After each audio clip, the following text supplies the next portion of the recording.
How to send NGL message.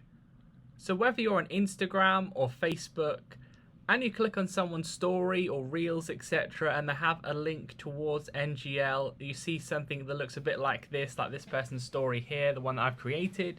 You'll see ngl.link. You want to click on that.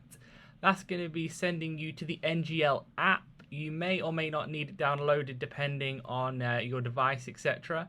It will send you to this link here though, where you will be able to send the anonymous message like this. So all you have to do is click on it, type in your message. You can say like, how are you, whatever you want to say, whatever your thing is. Then you can click on send. Then as you can see, it's sent just like that. So to reiterate, all you need to do is most likely they'll have an Instagram story that looks a bit like this.